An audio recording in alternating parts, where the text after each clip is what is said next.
To improve writing, experts have developed hundreds of principles you could follow. For example, one principle is that writers should attempt to avoid the word it.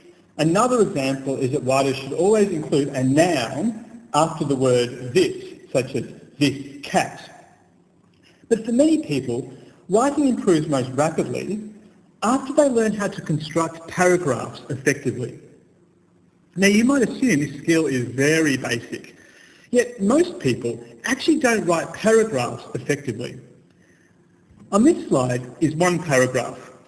This paragraph actually stipulates the principles you should follow when you write a paragraph. So please read this paragraph and then return to my instructions.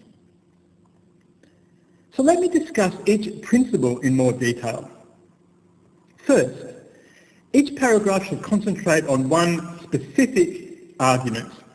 In this example, the argument is that people must apply various principles to write paragraphs effectively. But ideally, paragraphs would revolve around even more specific arguments. An example might be, labelling your feelings can diminish the intensity of negative emotions, or antioxidants could impede the decline in memory with age, but only in females, or something like that. Second, the key argument of each paragraph should follow logically from the previous paragraph. That is, to plan a report or essay, you should first write the key argument of each paragraph. You then arrange these arguments to ensure they follow a logical order. Third, one sentence, called the topic sentence, should usually summarise the key argument of each paragraph. Now often, but not always, the paragraph actually begins with this topic sentence, this sentence that summarises the entire argument. So in this example, the topic sentence was, to construct persuasive and compelling paragraphs, writers should apply several principles. And the topic sentence should be easy to understand. And if possible, the topic sentence shouldn't be too long. You want the reader to understand the crux of this paragraph as soon as possible. Fourth, paragraphs should comprise between 3 and 8 sentences or so. Don't include paragraphs that comprise only one sentence, for example. 1 or 2 sentences imply that you're not really expanding on the topic sentence in enough detail. Whereas more than 8 sentences imply your paragraph might comprise more than one specific argument and thus should be separated into more than one paragraph.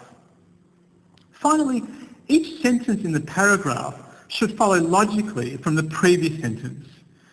In this example, the sentences don't follow logically. For example, this example on the first slide highlights the paragraphs revolve around a key argument.